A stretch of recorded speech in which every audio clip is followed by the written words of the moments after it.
नमस्कार, बहुत स्वागत है आप सभी का। आप देख रहे हैं हमारा खास कार्यक्रम दिल से और आज हमारे साथ मौजूद हैं बालमोहन पांडे जी। बालमोहन पांडे जी की उम्र भले ही कम है लेकिन उन्होंने सुखन की दुनिया में अपना नाम बहुत बड़ा कर लिया है। जश्न रेख्ता, जश्न अदब से लेकर के तमाम देश के बड़े बड़े मंच उनको ये सजा चुके हैं और बिहार में जन्म लेकर के फरीदाबाद में पढ़ाई करने के बाद दिल्ली की अंबेडकर यूनिवर्सिटी से सोशलॉजी की इन्होंने पीजी की डिग्री ली और उसके बाद सुखन की तरफ चले आए। बहुत स्वागत है बालमोहन पांडे जी आपका। बहुत बहुत धन्यवाद अभिलाष मिश्रा जी।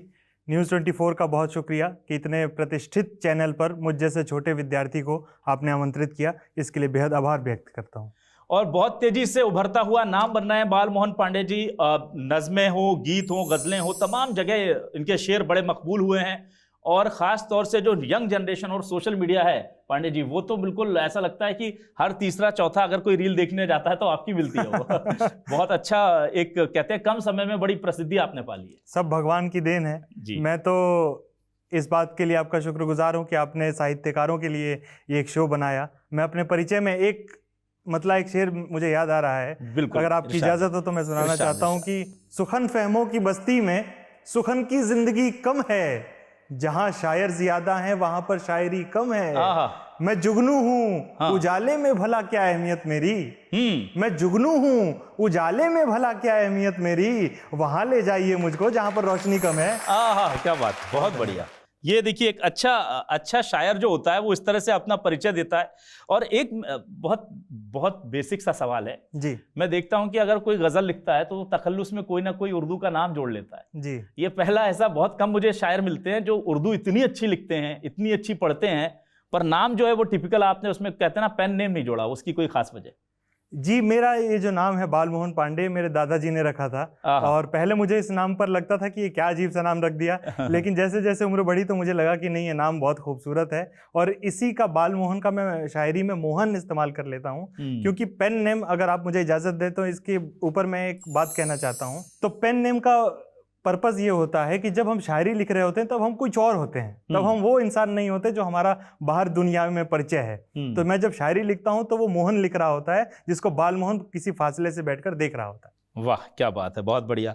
तो अब बालमोहन पांडे जी को जो लोग नहीं सोशल मीडिया पर अभी देख पाए, ऐसा तो मुझे लगता नहीं कोई नहीं होगा, लेकिन क्यों आज वो न्यूज़ 24 के इस मंच पर हैं ये अभी पता लग जाएगा आपको। सबसे ज्यादा फेमस पांडे जी आपकी जो कोई नज्म हो, गजल हो, जरा उससे शुरुआत कर दीजिए और अगर आप इजाजत दें तो मैं कुछ आपसे गुजारिश कर लूं। बेशक। तेरी तलब का सिर्फ सबब सिर्फ खालीपन तो नहीं, वो जो है बड़ा आजकल क्योंकि जो युवा है वो दिल फेंक फेंक कर दाद देते हैं उस पर। प्लीज सुनाइए। जी, मैं एक नज्म है, इंतजार उसका नाम है, ये मैंने पढ़ी थी जश्न रेख्ता 2022 में, तो मैं वही नज्म आपको सुना देता हूँ, बड़ी वायरल है इंटरनेट पर। तेरी तलब का सबब सिर्फ खालीपन तो नहीं, वाह, कि तुझसे राब्ता मेरा जरूरतन तो नहीं। मैं ढूंढता था शजर आसमां के होते हुए, तेरे फिराक में था दो जहां के होते हुए। जब आशना थी मोहब्बत की हर गली मुझसे, मैं जिंदगी से बहुत खुश था जिंदगी मुझसे। जब एहतराम किया करती थी सबा मेरा, बाहर खोज लिया करती थी पता मेरा। जब आंसुओं को मयसर हजार शाने थे, जब इंतजार न करने के 100 बहाने थे, जब इंतजार न करने के 100 बहाने थे, तेरी उम्मीद पे दिल बेकरार तब भी था, यकीन कर कि तेरा इंतजार तब भी था। वाह, बहुत बहुत धन्यवाद, बहुत बहुत खूबसूरत, बहुत खूबसूरत। और ये जो तुझसे राब्ता मेरा जरूरतन तो नहीं, कितनी बढ़िया बात आपने कही, बहुत खूबसूरत शेर कहा आपने बालमोहन जी। कई शेर मैं ऐसे देखता हूं जो छोटे शेर जरूर हैं लेकिन वो सीधे ठक से दिल में लग जाते हैं। वो शेर जरा सुना दें। और कुछ एक दो शेर हैं आपके, मुझे पता है मुसाफिर वो गजल का वो जो शेर मुझे बड़ा पसंद है, वो भी सुना दें। जी, जिस शेर की आप बात कर रहे हैं मैं वो शेर सुना देता हूं कि गिला नहीं ये तलब है कि अर्ज़े हाल करूं, गिला नहीं ये तलब है कि अर्ज़े हाल करूं, अगर जवाब नहीं दो तो एक सवाल करूं। वाह, अगर जवाब नहीं दो तो एक सवाल करूं, मुझे पता है मुसाफिर कहां पे ठहरेंगे।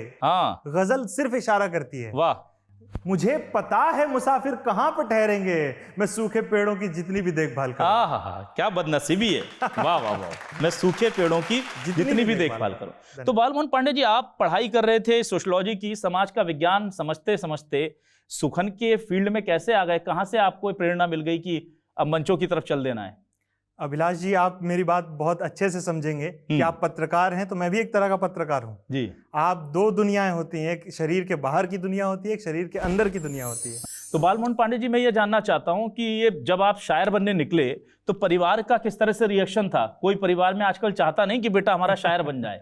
जी, आपका सवाल बिल्कुल दुरुस्त है। कोई परिवार का आदमी नहीं चाहेगा कि उसका बेटा शायर या कवि बने, लेकिन मेरे यहाँ थोड़ा सा अलग मामला था। मैं जिस भूमि से आता हूँ, बिहार से, मेरा आज भी जुड़ाव है, तो वहां पर विद्वता नापने का एक पैमाना ये भी होता है कि आपको कितनी कविताएं याद हैं, और ये छात्र जीवन से ही शुरू हो जाता है। जैसे बच्चा कोई घूम रहा होता है तो उसको पकड़ के कोई पूछ लेता है कि तुमको कोई कविता याद हो तो सुनाओ, तुमको ये याद हो तो उस कविता का आहंग जो है, साउंड है, फोनेटिक्स, वो मेरे जहन में बस चुका था बचपन से।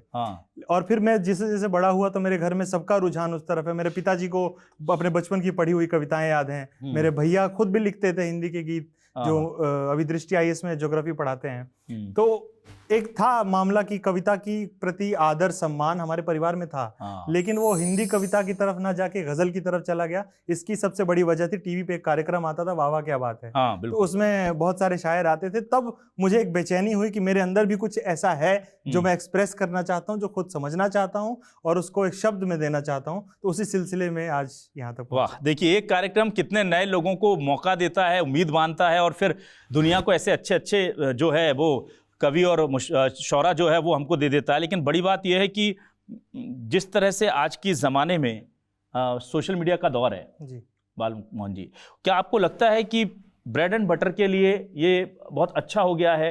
क्योंकि पहले हमने देखा है कि शायर बड़ी मुफलिसी में जीते रहे, शायर को लेकर के बाकी प्रसिद्धि बहुत थी, पर कहते हैं ना लक्ष्मी की कृपा उतनी नहीं होती थी। जी, अब कैसी स्थिति है? ये बहुत अच्छा प्रश्न है और गंभीर प्रश्न है और ज़रूरी प्रश्न मैं इसे समझता हूँ, क्योंकि सोशल मीडिया का, जैसा आपने जिक्र किया, सोशल मीडिया ने एक बहुत अच्छा काम किया है कि बीच के जो मठाधीश थे, मीडिएटर्स थे, उनको गायब कर दिया।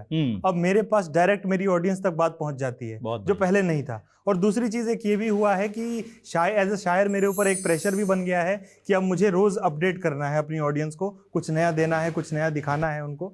तो एक ये प्रेशर है। लेकिन ब्रेड एंड बटर की जहाँ तक बात है, आज कविता लिखने की सबसे सही समय जो हो सकता है वो आज का ही है। 2025 सबसे सही समय। अगर आप नई कलम उठाना चाहते हैं तो आप बिल्कुल मत सोचिए, क्योंकि आज IITs में, IIMs में और तमाम इंडस्ट्रीज में, कॉरपोरेट्स में पोइट्री के शोज होते हैं। अगर आपके अंदर कैलिबर है, आप परफॉर्म कर पाते हैं, आप स्टेज पर जाकर अपने स्टेज फियर को ओवरकम कर सकते हैं, अपने कंफर्ट जोन से निकल सकते हैं, और उसके साथ साथ अपनी रिवायत से, अपनी परंपरा से जुड़े रहकर कविता लिखना सीख सकते हैं, तो आपके लिए बहुत सुनहरा अवसर है। वाह, बहुत बढ़िया बात है। और ये बड़ी नरमी वाली बातें, बड़ी संवेदनशील बातें आपने बहुत अच्छे अच्छे शेरों में कही है। खुलकर रो लेने से दिल हल्कान हो जाएगा क्या, जरा एक बार सुनाइए ना प्लीज। बहुत अच्छा, आपने बहुत अच्छी रिसर्च की है, इस बात की मुझे खुशी है। ये शेर भी मैं सुना देता हूँ जी, कि खुल के रो लेने से दिल हल्कान हो जाएगा क्या, मुस्कुरा दूंगा तो सब आसान हो जाएगा क्या, क्या मुस्कुरा दूंगा तो सब आसान हो जाएगा क्या, मैं अगर अपनी खुशी से एक दिन भी काट लूं, मैं अगर अपनी खुशी से एक दिन भी काट लूं, आप लोगों का बहुत नुकसान हो जाएगा क्या। क्या बात कही, आप लोगों का बहुत नुकसान हो जाएगा क्या। इसमें एक शेर और है जी, जो मैं अपने दोस्तों को सुनाना चाहता हूं, जो मुझसे कम उम्र के लोग हैं। वो अगर सुन रहे हो तो इस शेर पर अमल जरूर कीजिएगा, ये शेर बहुत काम आएगा आपके। आप लोगों का बहुत नुकसान हो जाएगा क्या, और वो मेरी दुनिया का हिस्सा थी, मेरी दुनिया नहीं। अच्छा, वो मेरी दुनिया का हिस्सा थी, मेरी दुनिया नहीं। एक शजर कटने से वन वीरान हो जाएगा क्या।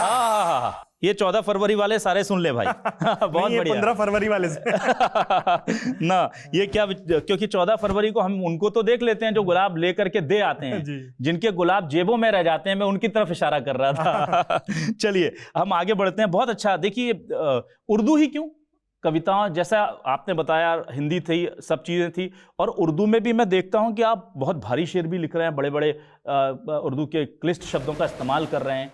तो उर्दू में किससे सबसे ज़्यादा प्रभावित है, किसको आदर्श मानते हैं आप? इस सवाल पे मेरी एक टिप्पणी बहुत ज़रूरी है, क्योंकि मैं सोशियोलॉजी का विद्यार्थी रहा हूँ, और मैंने जब अपना थीसिस लिखना चुना तो यही विषय चुना कि हिंदी और उर्दू शायरी का आकलन।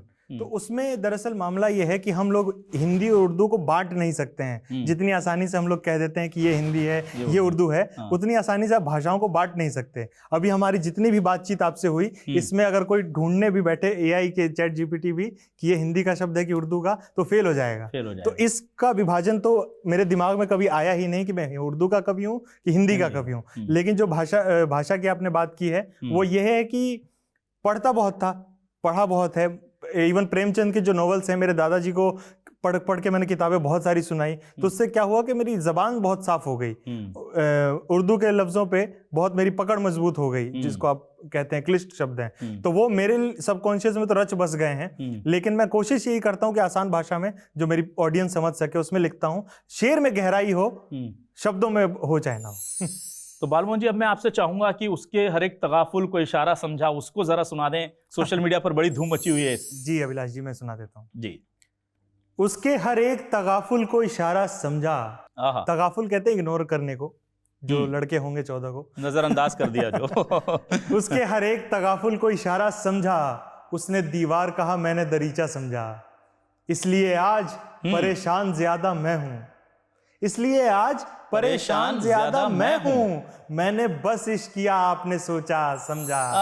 क्या बात है, मैंने बस इश्क किया, मैंने बस इश्क किया आपने सोचा समझा। बहुत बढ़िया, बहुत बढ़िया। ये बालमोहन जी देखिए, बहुत सारे लोग हमें जिंदगी में प्रेरणा देते हैं, जिसको सुन के हमको लगता है कि काश मैं ऐसा लिख पाऊँ। ऐसी कौन सी शख्सियत है सुखन की, हिंदी के हों उर्दू के हों, जिनको देख करके आपको लगता है यार इनसे अच्छा कोई नहीं लिखता है, मुझे सबसे ज्यादा पसंदीदा ये शायर है? इसमें बहुत लंबी फहरिस्त बन सकती है, क्योंकि मैंने पढ़ा बहुत है और उसके बहुत सारे ऐसे शायर हैं, कवि हैं जिनका इम्पैक्ट मेरे ऊपर पड़ा। सबसे पहला तो देखिए, जैसे मैंने वाह वाह क्या बात है का जिक्र किया, उसमें मुझे राहत इंदौरी साहब सबसे पहले नजर आए थे। उनसे मैं काफी इंस्पायर्ड था कि यार ऐसी परफॉर्मेंस होनी चाहिए। ऐसा जलवा होना चाहिए। उसके बाद लेकिन जैसे जैसे इंटरेस्ट बढ़ा, मुझे लगता है राहत इंदौरी साहब मेरे लिए वो चांद को दिखाने वाली उंगली थे, जिन्होंने उंगली दिखाई और वो मैं चांद तक पहुंच गया। और फिर वहां पर जाकर मुझे बहुत अच्छे अच्छे शायर मिले, अहमद फराज, जमाल एहसानी,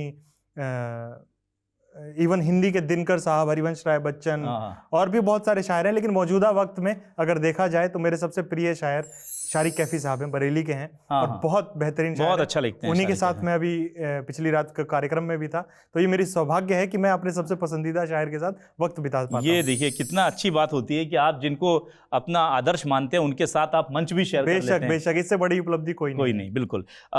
एक आप रवानगी में समय का ख्याल करते हैं, फिर उसे भेज के पहरों मलाल करते हैं, वो जरा सुनाए, बहुत अच्छी लगती है। जी मैं सुना देता हूँ।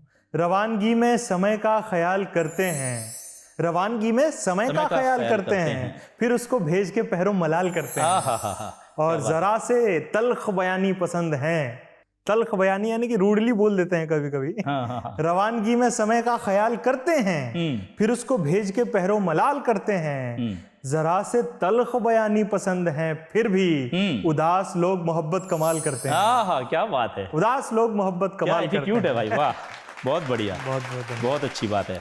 बालमोहन जी, एक और मैं सुन रहा था कि ज्यादा सोचने से बचना, जो आप बात कहते हैं, अब वो सोशलॉजी आपकी कहीं ना कहीं आ जाती है, समाज को बता देते हैं आपकी क्या करना है क्या नहीं करना है जी। तो वो जरा बताइए, ताकि डिग्री और कहते हैं ना कि शिक्षा और सुखन को जब आप मिला करके कुछ रच देते हैं जी, तो वो कितना काम आ जाता है। बिल्कुल, ये शेर सोशियोलॉजी से ज्यादा साइकोलॉजी का है क्योंकि ये शेर बहुत पसंद भी किया जाता है, और मुझे लगता है इसकी वजह यह है कि आज की जो मेंटल इलनेस की बात करते हैं हम लोग, उसकी सबसे बड़ी वजह, बुनियादी वजह होती है ओवर थिंकिंग। तो उसी से मैंने एक शेर बनाने की कोशिश की, आप तक पसंद आएगा जी। कि सरे फिराक भी तरके अना नहीं होती, कि टूट जाती है दीवार वाह नहीं होती, और ज्यादा सोचने से बचना चाहिए मोहन, ज्यादा सोचने से बचना चाहिए मोहन, ख्याली जख्मों की कोई दवा नहीं होती। ख्याली जख्मों की कोई दवा नहीं होती, जख्मों की कोई दवा नहीं होती। वाह, क्या बात कही आपने। ज्यादा सोचना नहीं है भाई, सुन लो, सभी लोग सुन लो। ज्यादा सोचना नहीं है, कर देना है। ख्याल जो है वो बड़ी, कहते हैं ना, मुश्किल वाली चीज है, मजा भी देते हैं और दर्द भी देते हैं। अब चूंकि बालमोहन जी जो हैं वो यूथ में बहुत पॉपुलर हैं जी, तो ऐसी कुछ दो चार मैं चाहूंगा कि नज्म शेर हो जाएं, आए वो इश्क छुपाने के जमाने मोहन, जो आज की जनरेशन रिलेट कर ले सीधे सीधे। अब ये विशिष्ट हफ्ता शुरू होने वाला है। नजर कर दीजिए उन्हें। उन्हीं की नजर कर देता हूँ। इन्होंने जैसे फरमाइश की है मैं अपनी ऑडियंस तक अपनी बात पहुंचाता हूं कि टूटे दिल से कोई उम्मीद लगा कर रखना, हाँ, टूटे दिल से कोई उम्मीद लगा कर रखना, इतना आसान कहां फूल पे पत्थर रखना। हाँ, उसको आदत ये परेशान बहुत रखेगी, उसको आदत ये परेशान बहुत रखेगी, उसकी आदत थी मेरा हाथ पकड़ कर रखना। वाह, उसकी आदत थी मेरा हाथ पकड़ कर और ये आदत उससे बहुत परेशान रखेगी। और ये शेर भी देखिए कि इसका क्या शिकवा, जैसे मैंने कहा था गजल सिर्फ इशारा करती है, इसका क्या शिकवा उसे रोक नहीं पाए हम, इसका क्या शिकवा उसे रोक नहीं पाए हम, एक मुफलिस को कहां आता है जेवर रखना। क्या बात है। ये शेर जिसके लिए आपने कहा कि हाय हाय वो इश्क छुपाने के जमाने मोहन, अभिलाष जी आप भी रिलेट कीजिएगा। हाय वो इश्क छुपाने के जमाने मोहन, याद आता है गलत नाम से नंबर रखना। क्या बात है, बहुत खूबसूरत, बहुत बहुत धन्यवाद, बहुत खूबसूरत। तो मोहन जी मुझे ये बताइए कि अब जब आप जाते हैं मंचों पर जाते हैं, आप IITs में जाते हैं, IIM में जाते हैं, तमाम यूनिवर्सिटी में आप जा चुके हैं, हम लोगों को दूर से देखकर लगता है कि शायद सुखन का वो दौर नहीं रहा, लेकिन क्या आपको उम्मीद दिखती है वहां पर? क्योंकि जब हम आपके रील्स देखते हैं, वीडियोस देखते हैं, तो वहां बेसाख्ता दाद निकलती है, लड़कों को शेर आपके पहले पता होते हैं, वो याद रखे होते हैं। तो हम आश्वस्त रहें कि आने वाली पीढ़ी में सुखन साहित्य, शेर, गजल, कविताएं महफूज हैं।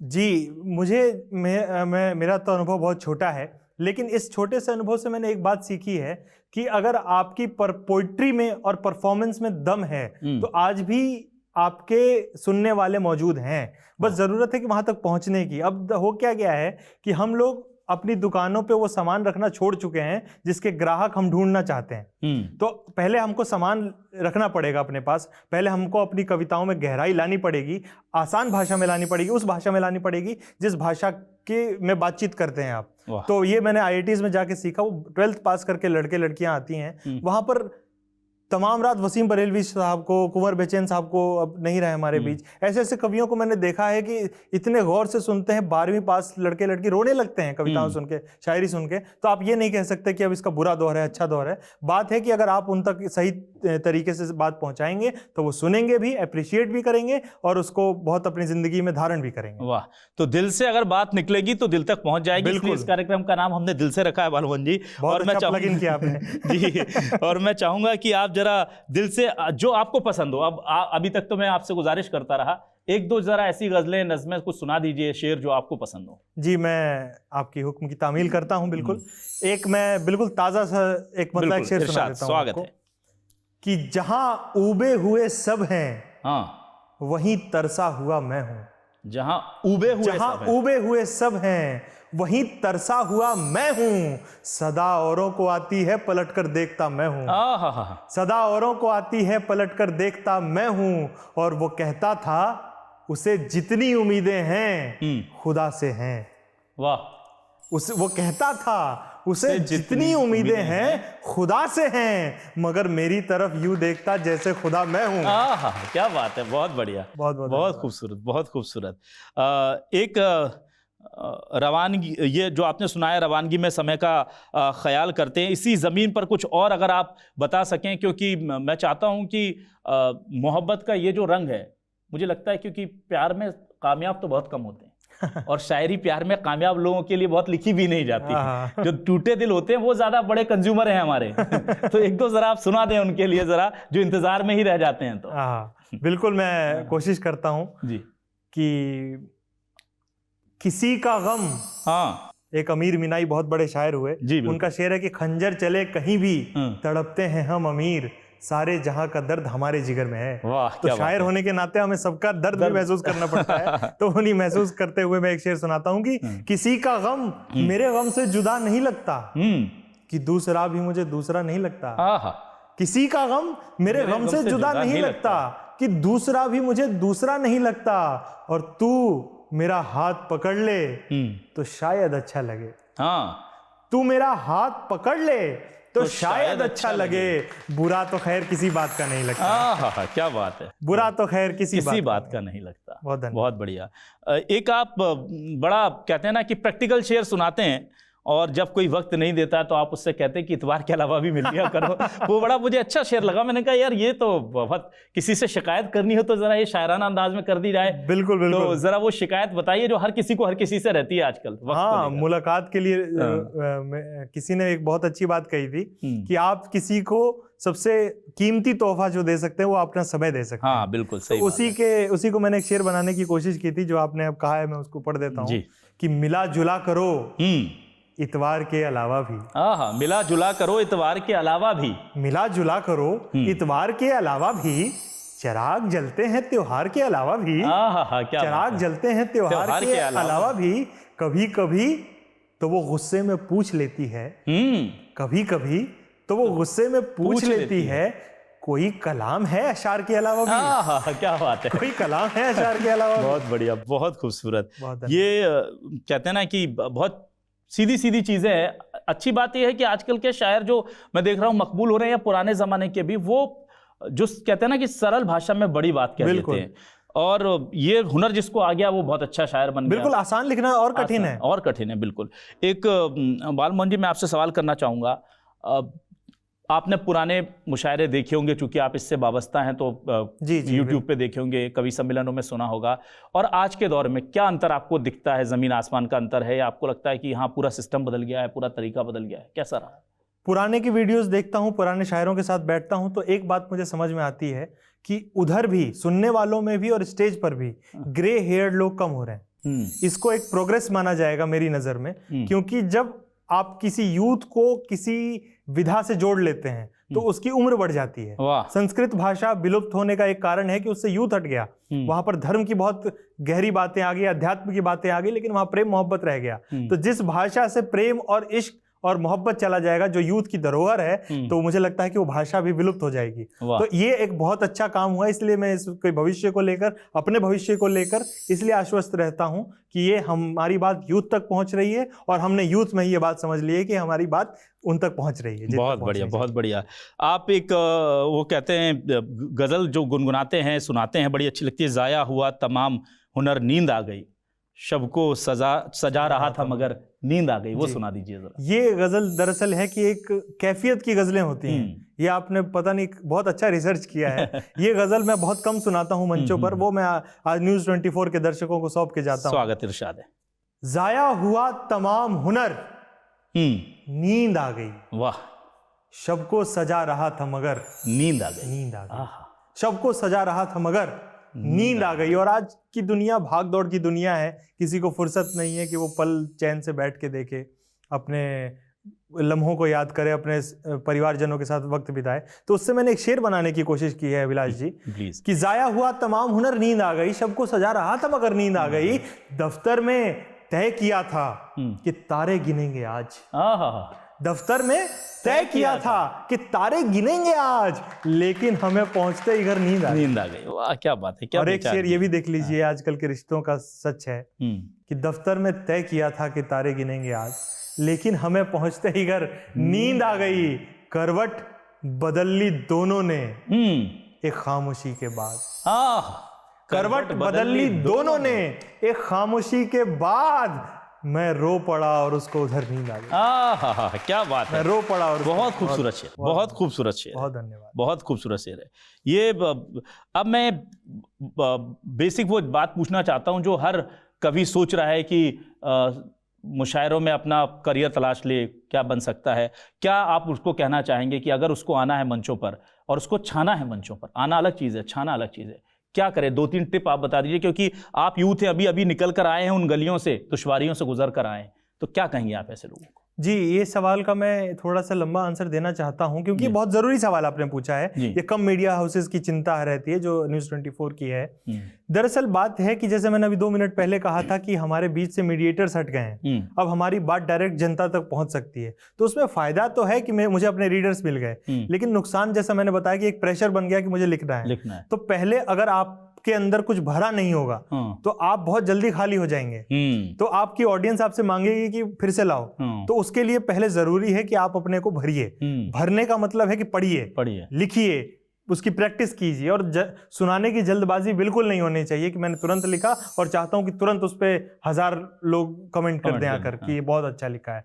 इससे सिर्फ आपका ईगो बूस्ट होगा, आपकी कविता बूस्ट नहीं होगी। तो मेरा यही मानना है और मेरा ये सुझाव भी है अपने छोटे भाई बहनों को कि आप जब भी कलम उठाएं तो उससे पहले किताब उठाएं, कलम उठाने से पहले किताब उठाएं, ताकि आप पढ़ें और फिर 1000 शेर, जब 2000 शेर ये आपको याद हो तो आपकी बुद्धि एक अलग दिशा में काम करेगी। आप भले अच्छे शायर बने ना बने, अच्छे व्यक्ति बनेंगे, और अच्छे व्यक्ति बनेंगे तो आप बहुत अच्छा कर लेंगे। वाह, क्या बात कही, कितनी अच्छी खूबसूरत बात आपने कही कि कलम उठाने से पहले किताब उठा लें और तैयारी के साथ उतरें। बिल्कुल बिल्कुल, बहुत अच्छी बात है, वरना सैचुरेट हो जाएंगे आप भी, आपकी ऑडियंस भी थक जाएगी आपसे। बिल्कुल। बालमोहन जी, जाते जाते कोई बहुत खूबसूरत सी नज्म हो जो आपके दिल के करीब हो, या जो किसी खास की याद दिला देती हो, या फरवरी, चूंकि अब महीना है तो इतनी गुस्ताखी तो कर ही सकता हूँ कि कुछ ऐसा हो जो आपके दिल के बहुत करीब हो, वो सुना जाए हमें जाते जाते। ठीक है, मैं एक मतलब और 2 शेर और सुना देता हूँ जी। बाकी कि जब तेरी आंखों में वीरानी बहुत होती है, नसीर तुराबी साहब का एक शेर है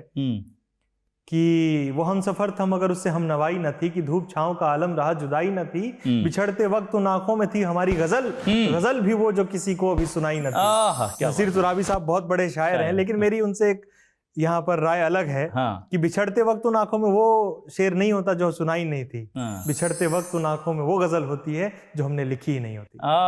और उसी गजल को लिखने की पूरी काविश है, पूरी भाग दौड़ है कि हम उस गजल को लिख लें और हमारा किस्सा खत्म हो जाए। तो मैं गजल उसी हवाले से बताना चाहता हूँ कि जब तेरी आंखों में वीरानी बहुत होती है, जाने क्यों दिल को पशेमानी बहुत होती है, और क्या यही है वो जिसे प्यार किया है तुमने, क्या यही है वो जिसे प्यार किया है तुमने, आईना देख के हैरानी बहुत होती है, क्या आईना देख के हैरानी बहुत होती है, बहुत शुक्रिया, आईना देख के हैरानी बहुत होती है, बहुत होती है, और तू मेरा कोई नहीं, तू मेरा कोई नहीं, फिर भी तुझे गैर के साथ, तू मेरा कोई नहीं, फिर भी तुझे गैर के साथ देखता हूं तो परेशानी बहुत होती है। बहुत बढ़िया, बहुत बहुत धन्यवाद, बहुत बढ़िया, बहुत खूबसूरत, बहुत अच्छा। तो आज हमारे साथ थे बिल्कुल यंग कवि, फ्रेश एक आवाज़, फ्रेश शब्द और फ्रेश जहनियत के साथ मंचों पर छाए हुए हैं, और यूथ में जो पहचान आपकी बन रही है, हम उम्मीद करेंगे कि